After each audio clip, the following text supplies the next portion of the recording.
Donc nous poursuivons notre partage sur l'enseignement qui s'intitule Venez à moi, vous tous qui êtes fatigués et chargés, et je vous donnerai du repos. Donc cette écriture, nous l'avions tirée dans le livre de Matthieu au chapitre 11, si je ne m'abuse, chapitre 11, le verset 28. Vous voyez, venez à moi, vous tous qui êtes fatigués et chargés, et je vous donnerai du repos. Donc nous avions essayé de voir les deux aspects de la fatigue et de la charge. La fatigue comme étant le fait d'avoir travaillé, et nous avions vu que autrefois, lorsque nous travaillons en fait pour tout ce qui est lié au désir de la chair. Okay? Donc maintenant que nous sommes en Christ, nous devons travailler pour le royaume et non pas pour la nourriture qui périt, mais pour la nourriture qui subsiste jusque dans la vie éternelle. Vous voyez? Donc quand tu injuriais, quand tu te livrais à la débauche, quand tu te livrais à des passions, quand tu te livrais à tout au vol, au mensonge, à la cupidité, aux passions et aux désirs de ce monde, toutes ces choses-là, ouais, c'est des choses dont Dieu a horreur et c'est des choses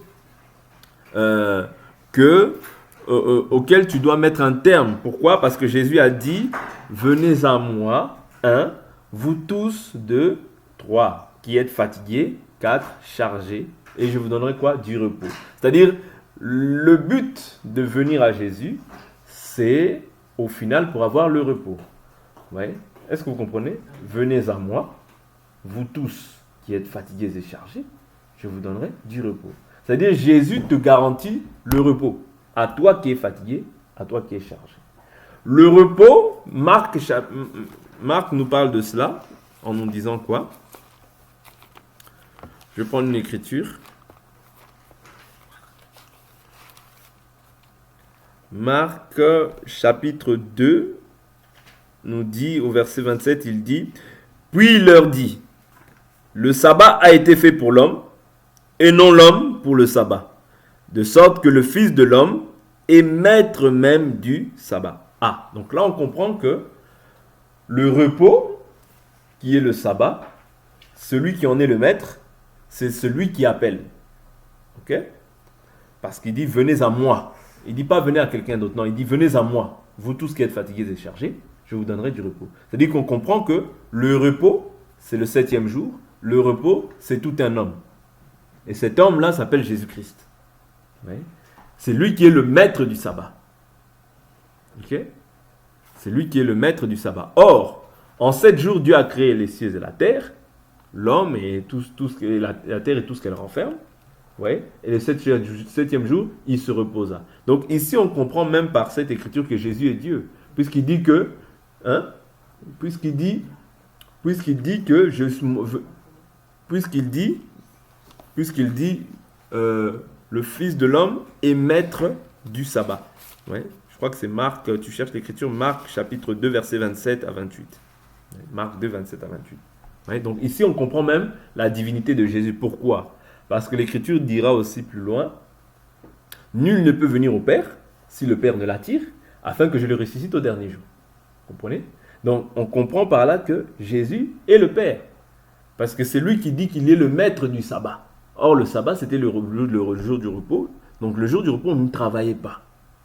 On ne travaillait pas. Il était formellement interdit à tout Israélite de pouvoir faire une œuvre quelconque. Ça c'est selon la loi. Parce que n'oubliez pas que Jésus est né sous la loi. Je vais prendre cette écriture pour que vous compreniez. Jésus est né sous la loi.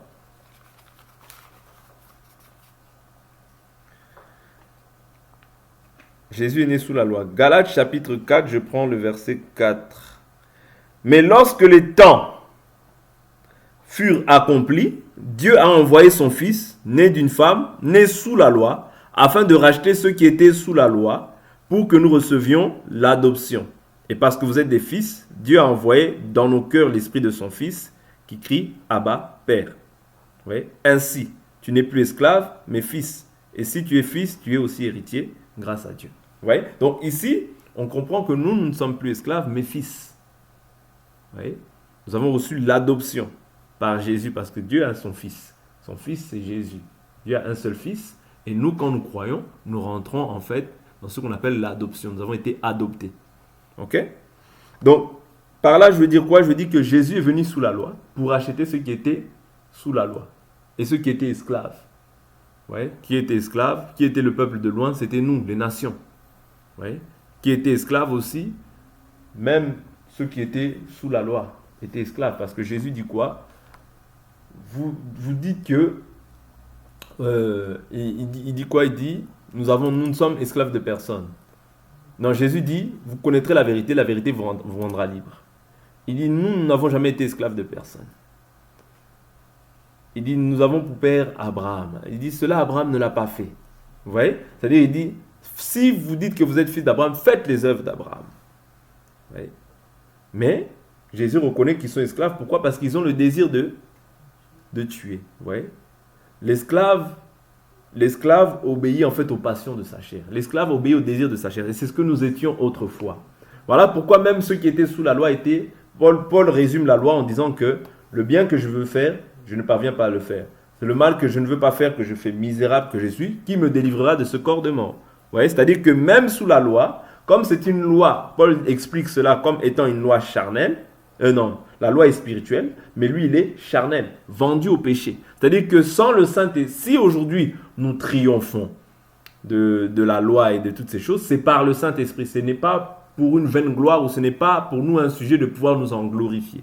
Vous comprenez? C'est-à-dire que c'est par le Saint-Esprit que nous triomphons du péché et de la loi et de tous ses rudiments. Ok? Donc ici, je voulais expliquer quoi par là? Nous faire comprendre que si aujourd'hui tu n'es plus esclave, c'est parce que quelqu'un a payé le prix. Si aujourd'hui tu es dans le repos, en d'autres termes, c'est parce que quelqu'un a payé le prix de sa vie. Mais maintenant, la chose qu'il te demande de faire, c'est de venir à lui, ouais, et d'être fatigué et chargé. Ça, nous l'avons déjà vu, nous n'allons plus revenir sur ça. Nous avions dit que le jour du sabbat, tu ne pouvais pas travailler. C'est-à-dire que tous ceux qui osaient travailler, la loi dit quoi? La loi nous dit dans Exode 31, je vais prendre Exode 31, verset 15, verset 14. Vous observerez le sabbat, car il sera saint pour vous. Celui qui le profanera sera puni de mort. Toute personne qui fera quelques ouvrages ce jour-là sera retranché du milieu de son peuple. On travaillera 6 jours, mais le 7e jour, ce sera le sabbat, le jour férié consacré à l'Éternel. Quiconque fera quelques ouvrages le jour du sabbat sera puni de mort. Les Israélites, on ne parle pas pour tout le monde, hein? Vous comprenez? On parle pour les Israélites, ok? Parce que le juif véritable, ce n'est pas celui qui l'est selon la chair, mais c'est celui qui l'est selon l'esprit au jour d'aujourd'hui, ok? Bien que les juifs selon la chair, ils célèbrent encore ces fêtes, mais aujourd'hui, ça n'a plus de valeur, ça n'a plus la même valeur. C'est-à-dire que autrefois, lorsque tu travaillais le jour du sabbat, tu étais lapidé, tu allais mourir. Vous voyez? Tu allais mourir. Donc il dit quoi par la suite? Il dit, les Israélites observeront le sabbat. Donc ce n'était pas pour toutes les nations, non, c'était pour les Israélites, la nation que Dieu avait réservée, qu'il s'était choisi en particulier pour y placer son nom. 2 Chroniques chapitre 7, mon nom est invoqué sur cette maison. Vous voyez? Ok? C'est-à-dire le nom de Dieu n'était pas invoqué partout, non. C'était sur cette maison. Voilà pourquoi quand Israël péchait, ils étaient aussi fouettés par Dieu pour qu'ils reviennent. Parce que c'était eux qui étaient censés bénéficier de ce repos-là, de ce sabbat-là. Vous voyez? C'est-à-dire quand Israël avait été dans la volonté de Dieu, ils avaient la paix avec le Seigneur. Mais quand Israël péchait, Dieu aussi, Dieu envoyait aussi les malédictions qui étaient appropriées à leur péché. Ok? Mais nous ne sommes pas là-bas. Ici, je veux dire quoi? C'est-à-dire, on parle des Israélites, on ne parle pas de tout le monde. Les Israélites observeront le sabbat. Ok? Et nous, Romains 2 nous dit que le vrai circoncis, c'est celui qui est selon la chair. C'est-à-dire toi et moi qui avons cru, nous sommes les vrais circoncis. C'est-à-dire nous aussi, nous entrons maintenant dans ce repos. Et si tu travailles le jour du sabbat, on va te lapider. On va prendre les pierres, on te lapide. Parce que toi, tu es israélite, et un israélite ne peut pas travailler le jour du sabbat. Est-ce que vous comprenez? C'est-à-dire, si je vois un israélite travailler le jour du sabbat, la chose que je dois faire, c'est l'avertir, et lui dire que j'avertirai un autre israélite. Quand on le voit, on prend les pierres, on le lapide. Pourquoi? Le travail que tu fournissais, je prends bien, ici je m'explique. Le travail dont il s'agit ici, ce n'est pas un travail physique. Non. Si tu travailles aujourd'hui, le samedi, tu n'as pas péché. Ok? Ce n'est pas un travail physique dont je parle. Mais ici, c'était un travail physique. Au temps de la loi, c'était un travail physique. Mais au temps de l'esprit, le travail maintenant, comme nous l'avions vu, c'est un travail où, c'est-à-dire c'est quand tu marches encore selon les passions ou selon les désirs de la chair. C'est-à-dire quand tu travailles encore pour la chair, on comprend que tu n'es pas encore dans le repos. C'est-à-dire que quand tu es dans le repos, il y a une cessation d'activité. C'est-à-dire que tu ne peux plus travailler. Ok? C'est-à-dire quand on voit quelqu'un encore travailler, avoir la vigueur, avoir la force, de pouvoir insulter, de pouvoir se battre, de pouvoir dire ceci, de pouvoir injurier, toutes ces choses-là nous montrent que celui-là n'a pas encore bien expérimenté le repos. Est-ce que vous comprenez? Voilà pourquoi si on voit un frère, une sœur se livrer à l'impudicité, nous, la chose que nous devons faire, nous prenons les pierres, nous le lapidons. Pas des pierres physiques. Hein. Parce que Jésus a dit, lorsqu'ils avaient tous la pierre, Jean chapitre 8, Jésus dit, ils disent, Maître, Moïse dans la loi nous a dit quoi? De lapider de telles femmes. Mais Jésus, il écrit, il dit, celui parmi vous qui n'a pas péché, qui lui jette le premier la pierre. Et eux tous, accusés par leur conscience, ils jetèrent la pierre, du plus grand jusqu'au plus petit. Est-ce que vous comprenez? Ça veut dire que nous tous, quelque part, nous avons encore le péché. Nous avons encore un péché peut-être qui s'attache encore à nous. Mais néanmoins, cela ne va pas faire en sorte que nous puissions maintenant agir avec légèreté face au péché qui se manifeste autour de nous. Non. Tu peux broncher d'une manière ou d'une autre, ok? Mais toi, tu ne peux pas demeurer dans le péché. Parce que la Bible nous dit, si nous disons que nous sommes en lui, et que nous marchions dans le péché, nous mentons, la vérité n'est pas en nous. C'est-à-dire que quand toi, tu as compris maintenant que tu es maintenant dans la vérité, tu ne peux plus marcher dans le péché. Non. Tu ne peux plus demeurer dans ces choses-là, parce que ce n'est pas ta nature. Tu as reçu une nouvelle nature. Voilà pourquoi si nous te voyons encore travailler le jour du sabbat, la chose qu'on doit faire, et c'est par amour qu'on fait cela, pour te ramener sur la bonne voie, c'est de te lapider. Comprenez mon langage ici, la lapidation, ce n'est pas une lapidation physique. C'est-à-dire qu'on va vraiment prendre les Écritures, te présenter les Écritures. Ce que tu fais n'est pas conforme à la parole. L'action que tu fais n'est pas conforme à la parole. L'impudicité que tu manifestes n'est pas conforme à la parole. Le vol que tu manifestes, un enfant de Dieu ne peut pas agir ainsi. Et on te reprendra sévèrement. Pourquoi? Parce que le fait de te reprendre comme ça, c'est l'amour pour toi. C'est-à-dire c'est pour te ramener sur de bons sens, à de bons sentiments en Christ. La Bible nous dit, si l'un d'entre vous voit un frère qui s'égare loin de la vérité, et qu'il les ramène, il fera quoi? Il couvrira une multitude de péchés. Est-ce que vous comprenez? C'est-à-dire que nous devons veiller les uns sur les autres pour pouvoir nous exhorter à ce qui est bon. Et Jude nous dit cela. Jude, je prends Jude rapidement. Jude vient nous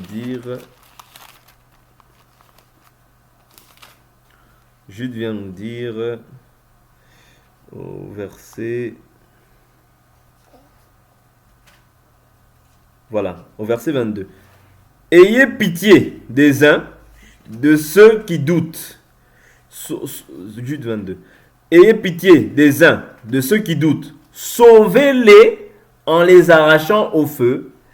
Ayez pour les autres une pitié mêlée de crainte, haïssant jusqu'à la tunique souillée par la chair.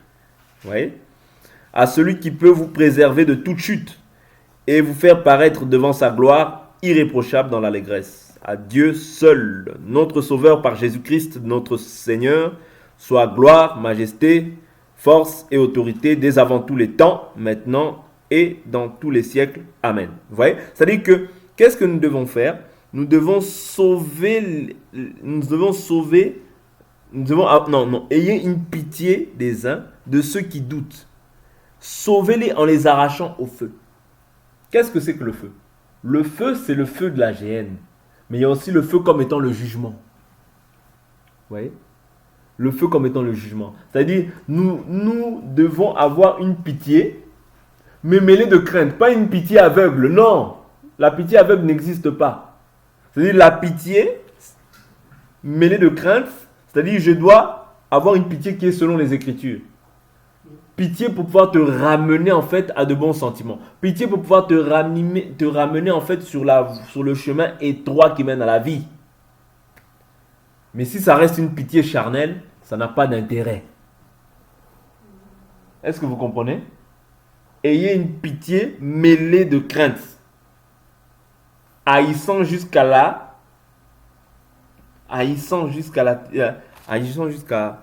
tunique souillée, je crois. Il emploie un terme comme ça que j'aime beaucoup. Ouais, ce terme-là, j'aime beaucoup. Il dit quoi?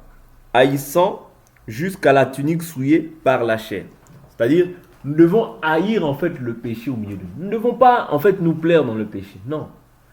Voilà pourquoi quand quelqu'un n'a pas compris la raison pour laquelle il a donné sa vie à Jésus, ouais, il sera toujours ballotté, entraîné à tout vent de doctrine. Est-ce que vous comprenez? Mais s'il a compris la raison de son existence, il va s'attacher au Seigneur d'un cœur sincère.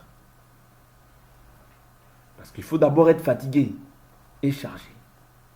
Pour pouvoir obtenir le repos, d'abord la fatigue et la charge. Mais quand ces deux choses-là, quand ces deux critères sont en toi, facilement en fait tu vas bien vivre le repos. Mais quand ces deux critères ne sont pas en toi, tu vivras un repos désagréable. Parce que vous savez, il n'y a pas pire que d'être faussement converti. C'est une souffrance. C'est-à-dire devant les gens, tu te donnes un aspect. Tu te donnes un aspect de sainteté. Mais Dieu te voit. Tu souffres pour rien. Ouais. Si tu es dans le repos, on verra que tu es dans le repos. Si tu n'es pas dans le repos, on verra aussi que tu n'es pas dans le repos. Parce que c'est toute une odeur, le repos. C'est une odeur repoussante pour ceux qui vivent encore selon la chair. Ah, encore lui. Ah, encore elle. Vous voyez? C'est une odeur repoussante. Nous sommes pour les uns une odeur de vie pour ceux qui sont destinés à la vie. Mais pour les autres, une odeur de mort pour ceux qui sont destinés à la mort. Ne perds pas ton identité pour plaire aux gens. Accepte la souffrance comme un bon soldat de Christ. Parce que toi, tu as accepté le repos. Comme tu es dans le repos, tu te reposes de toutes ces œuvres. Même si on dit tu es dépassé, tu dis oui, parce que moi je suis dépassé parce que je me repose. Ces choses-là, je les ai mis. C'est-à-dire, je suis une nouvelle créature. J'ai été recréé selon Christ. J'ai été recréé. Tu es une nouvelle créature. Il faut être fier de ce que tu es. Il faut être fier d'être dans le repos. Parce que quand tu es dans le repos, tu te rends compte que, les vivants, c'est ça la vie. Les vivants, c'est ça la vie qu'ils appellent la vie. Tu te rends compte qu'en fait, c'est la mort. C'est la mort. Parce que quand quelqu'un prétend être en vie, en réalité, c'est la mort qui agit en lui. Mais toi, c'est la vie qui agit en toi. Voilà pourquoi, quand Adam a péché, c'est-à-dire il a contemplé sa nullité. Il a contemplé sa nullité. Mais Dieu, qu'est-ce qu'il les a fait? Pour les justifier, qu'est-ce que Dieu a fait? Il les a recouverts. Ça, c'est la justification. Mais aujourd'hui, quand on voit les gens, c'est quoi? On voit les gens, ils veulent se remettre nus. Quand tu vois les gens, quand tu vois quelqu'un, les cuisses dehors, comprends que lui n'est pas encore dans le repos. Comprends que cette personne n'est pas encore dans le repos. Parce que le repos c'est-à-dire c'est quelque chose qu'on reçoit spirituellement, bien sûr, mais c'est quelque chose qui doit se manifester aussi extérieurement. Ouais. Le repos, quand on voit quelqu'un qui est dans le repos, on le voit. La Bible nous dit on verra. C'est-à-dire c'est pas quelque chose qui est caché. Non. Quelqu'un qui est dans le repos, on le voit. Celui-là n'est différent de tous les autres. Vous comprenez? Parce que tu as c'est une cessation d'activité. Vous savez, quelqu'un qui est à la retraite, on voit que celui-là, il est à la retraite. On sait que celui-là, il est à la retraite. Il est retraité. Mais celui qui travaille, on sait que celui-là, il travaille. Parce que celui qui est à la retraite, il peut même se réveiller à midi. Il peut même se réveiller à 13h, il n'y a pas de souci. Mais celui qui travaille, tout le temps en mouvement, tout le temps en mouvement, tout le temps en mouvement, tout le temps en mouvement. C'est ce que nous étions autrefois. Aujourd'hui, tu te reposes de tes œuvres. Avant, tu devais être partout. Qu'on te voie à Paris, qu'on te voie là-bas, qu'on te voie là-bas, qu'on te voie... C'est l'esprit d'errance. L'esprit d'errance. D'où viens-tu, Satan? De me promener et de sillonner la terre. Vous voyez? L'esprit d'errance. D'où viens-tu? J'étais à Châtelet. D'où viens-tu? J'étais à Gare du Nord. D'où viens-tu? Après, je suis passé à Saint-Denis. D'où viens-tu? J'étais à Juvisy. D'où viens-tu? Toujours l'esprit d'errance. Quand tu es fatigué, tu es chargé, tu es aussi apte à même des fois dire non, je ne sors pas. Même si je ne sors pas une semaine, qu'est-ce que ça fait? Ça ne fait rien. Oui. Parce qu'il y a une cessation d'activité. Tu es fatigué. Oui. Mais lorsque tu n'es pas fatigué, tu es où? Ah, au bas. Tu es où? Ah, là-bas. Tu es où? Chez un tel, chez un tel. Donc, tu penses que 24 heures même pour toi, c'est trop court. Tu te demandes même, Seigneur, pourquoi tu n'as pas fait la journée même en 48 heures?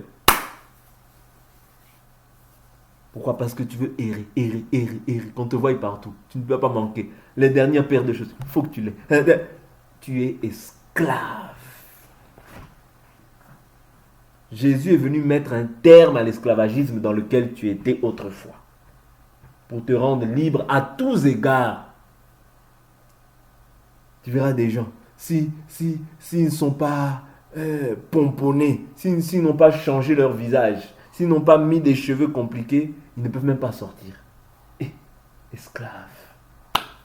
Esclave. Jésus est venu nous délivrer. La Bible nous dit, si le Fils vous affranchit, vous serez réellement libre. Vous connaîtrez la vérité et la vérité vous affranchira. Quand on est en Christ, on doit être libre. Ces choses-là ne peuvent plus avoir de l'influence sur nous, ne peuvent plus dominer sur nous, comme si c'était ça. C'est-à-dire, sans ça, je ne suis rien. Non, ça c'est le diable qui nous trompe. Le diable aveugle les pensées des gens pour que les gens... Tu sais, c'est plus facile d'aveugler quelqu'un comme ça physiquement. Tu vois, mais aveugler les pensées. Quand tes pensées elles sont aveuglées, même réfléchir, même la réflexion, tu ne l'as plus. Même la réflexion normale, tu ne l'as plus. Pourquoi? Parce que tes pensées sont aveuglées. On peut te dire la vérité. Tu sais aussi que c'est la vérité. Mais tu dis non, je continue dans ça. On te dit la vérité. Tu sais que ça c'est vrai. Mais je continue dans ça. Pourquoi? Le voile que Satan a mis dans ta pensée, il t'a aveuglé les pensées. Pour que tu ne voies pas le glorieux évangile de notre Seigneur Jésus-Christ. Quand tu vois les gens, ils sont aveuglés. C'est-à-dire obsédés par toutes ces choses. Obsédés par le culte du corps, obsédés par leur visage, par leurs mains, ils sont aveuglés. Ils sont encore esclaves de leurs passions, des passions de la chair. Ah non, moi je ne peux pas sortir, j'ai pas mis ça, j'ai pas mis ci, j'ai pas mis ça, faut que je mette le brush. Tu es obsédé par des choses comme ça. Tu es esclave. Ah non, moi, tu es esclave. L'esclave ne demeure pas dans la maison. Le Fils y demeure. Si le Fils vous affranchit, vous serez réellement libre. Parce qu'il y a des gens qui prétendent être libres, mais ils ne sont pas réellement libres.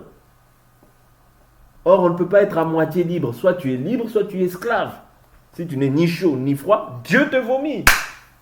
Ah oui, Dieu ne peut pas prendre quelqu'un qui est tiède. Oh non, moi un peu, c'est pas grave. Même si je mets un peu, qu'est-ce que ça fait? Un peu, non. Dieu dit non. Non, mais je suis un peu esclave, pas quand même. Regarde l'autre quand même. Non, elle c'est beaucoup. Moi, je mets juste un peu. Soit tu es avec moi, soit tu es contre moi. Ah oui, Jésus ne fait pas de demi-mesure. Tu es avec lui ou tu n'es pas avec lui. Si tu es avec lui, suis-le.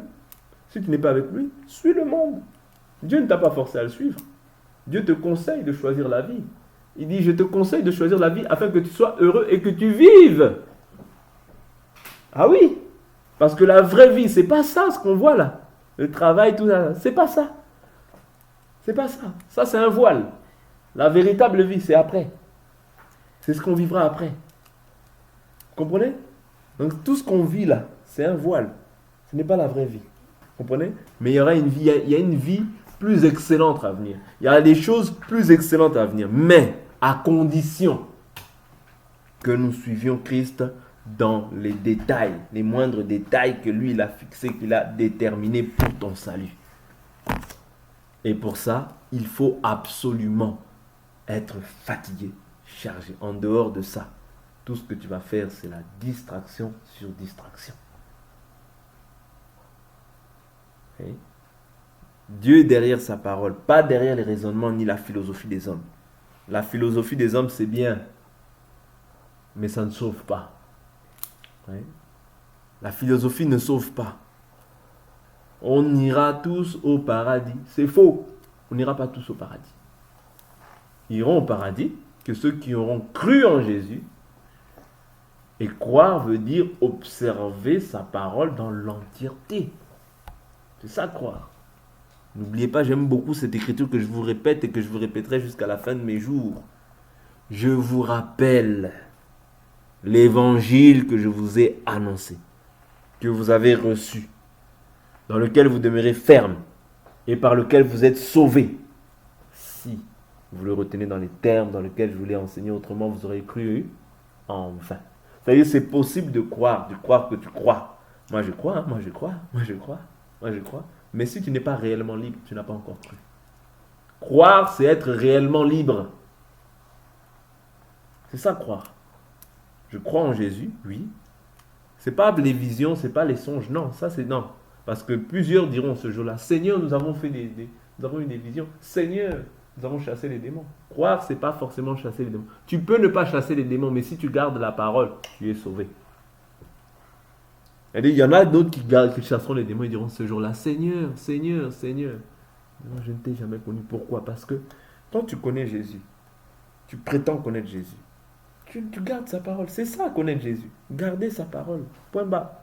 Tu as la paix avec Dieu et tu as la paix aussi dans ton salut. Tu sais que là même tu meurs aujourd'hui. Vert pour toi. Est-ce que vous comprenez? Dire croire, c'est ça. Être fatigué, chargé, c'est ça. Entrer dans le repos, c'est ça. Se reposer des œuvres que tu pratiquais autrefois. Que tu sais éperdument que cela ne plaisait pas à Dieu. Vous voyez? Je prends une dernière écriture et on va s'arrêter là. Écriture que je cherchais tout à l'heure. C'était dans Nombre chapitre 15. Nombre 15 verset 32. Comme les Israélites étaient dans le désert, on trouva un homme qui ramassait du bois le jour du sabbat. Ceux qui l'avaient trouvé ramassant du bois l'amenèrent à Moïse et à Aaron et à toute la communauté. On le plaça sous bonne garde, car ce qu'on devait lui faire n'avait pas été déclaré. L'Éternel dit à Moïse, cet homme sera puni de mort, toute la communauté le lapidera hors du camp. Toute la communauté le fit sortir du camp et le lapida et il mourut, comme l'Éternel l'avait ordonné à Moïse. Vous voyez, c'est-à-dire la sentence pour celui qui travaille le jour du sabbat, c'est la mort. Ça, c'est la sentence. Voilà pourquoi la Bible nous dit, car le salaire du quoi? Du péché, c'est la mort. Mais le don gratuit de Dieu, c'est la vie éternelle en Christ. Vous voyez? C'est-à-dire que le salaire qu'il a reçu à cause du travail qu'il ne devait pas effectuer le jour du sabbat, le jour du sabbat, le salaire c'était la mort. Vous voyez? Parce que Dieu, quand la Bible nous dit, quand il n'y a pas de loi, il n'y a pas aussi de transgression. Vous voyez? Mais quand la loi vient, c'est par la loi que le péché prend vie. Vous voyez? C'est-à-dire le péché prend vie par la loi. Mais nous, aujourd'hui, comme je vous ai toujours dit, que la loi, aujourd'hui, nous ne la pratiquons pas comme la loi mosaïque, mais nous la pratiquons par la loi de l'esprit de vie en Christ Jésus. Vous comprenez? C'est-à-dire c'est une loi d'amour. Voilà pourquoi Jésus dit que dans Romains chapitre 13, l'accomplissement de la loi, c'est l'amour. Ouais. C'est-à-dire il s'est offert. Comme il s'est offert, moi, j'ai cette assurance, ou bien du moins cette assurance, ou bien cette conviction dans mon cœur que c'est par amour qu'il a donné sa vie pour moi. Moi aussi, quand je lui donne ma vie, eh ben, je le laisse trôner, régner dans ma vie. Et c'est comme ça, en réalité, que nous pouvons accomplir aussi les diverses lois que Jésus nous a accordées pour notre salut. Ouais. Donc, ce n'est pas une loi comme dans la loi de Moïse, mais c'est une loi qui se fait dans l'amour.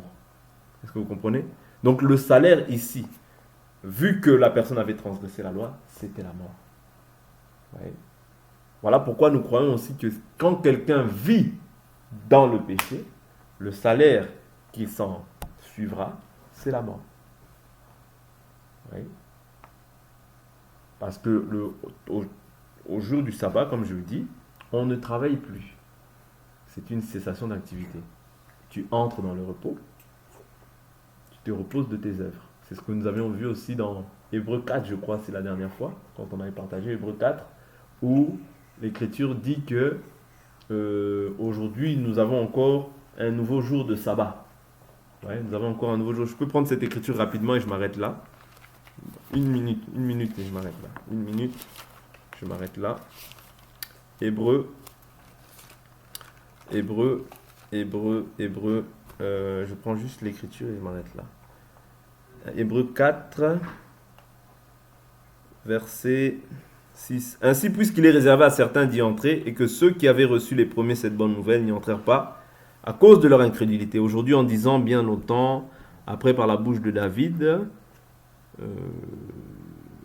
verset 10. Car celui qui entre dans le repos de Dieu se repose aussi de ses œuvres, comme Dieu se repose des siennes. Empressons-nous donc d'entrer dans ce repos-là, afin que personne ne tombe en suivant le même exemple de désobéissance. Amen.